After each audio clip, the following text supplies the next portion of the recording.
some countries, sport is like the national pastime. That's But in true. the Philippines, some might say that pageantry is the pastime.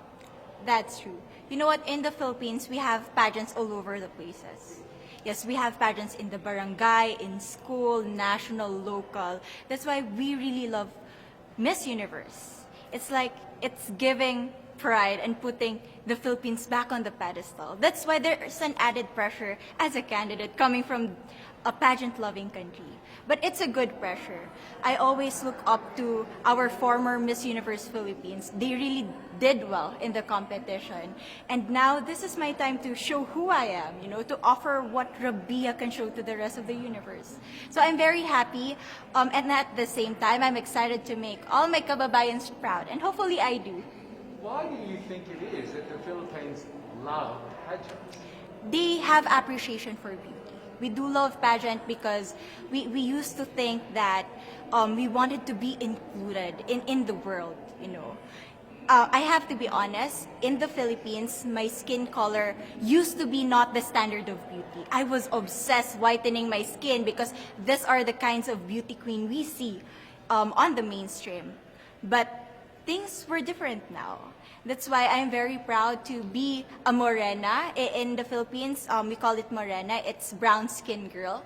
And to be able to represent, my color, my identity as a true Filipina. Tell me about your journey to being crowned Miss Philippines.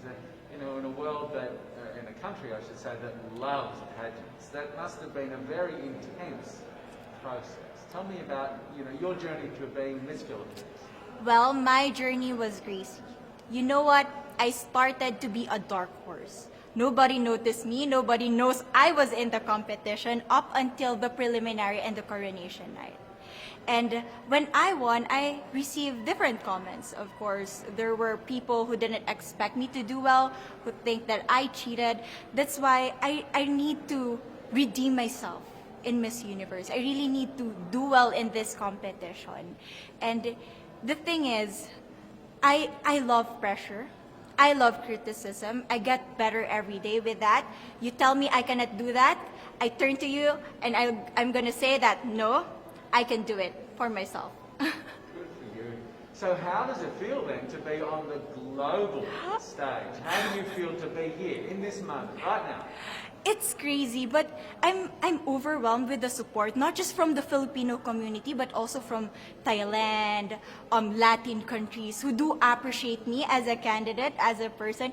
It motivates me that I am beautiful, I can offer so much in this world, and when somebody believes in you, it gives you that extra energy to really do well and perform well. Do you have a sense with the girls, all of the girls competing, you're competing, but is there a sense of camaraderie with all of the girls? Is there a real spirit to, sort of motivate each other to do better? You know what? I have a different idea about Miss Universe. I thought it's going to be very competitive, in a healthy way, well, of course. But now I can see every girl helping each other, from fixing those hairs, from trying to zip up those outfits. It speaks of the closeness and the kind of camaraderie that we want to have. The goal of Miss Universe is not just to crown one girl, but also to build a genuine and long-lasting friendships among us. Would you say within the Miss Universe world, the contestants, is there a sisterhood? Are you sisters? There is sisterhood. I can say I was able to talk to different representatives from different backgrounds, different cultures. And despite our differences, there's so much to be highlighted in what binds us together. And that is because we want to empower women. We want to have our advocacies. We want to speak for the things that we love. And that's a celebration of women and the beauty that we have. So coming out of this week, obviously you would love to be crowned Miss Universe. Of course. And that would be wonderful, of course, for any of you. But what else will you take out of this week? What do you think you'll feel at the end of this week, regardless of the result? How will you be a different person? It's the growth and the development that I was able to have during preparing for this journey. I will be honest, there was a moment that I lost my identity. because I was put under pressure. I was in that position in which I feel like I'm not good enough. I'm not a good representative of my country, but I was able to bounce back stronger. And if I was able to do that for Miss Universe, I will be able to do that in life. That is my greatest takeaway from Miss Universe. Okay, so the Philippines have a huge amount of fans. Yes. I want you to give us a little bit of a message to the fans here and at home. But send a message. What would you say to all the fans in the Philippines?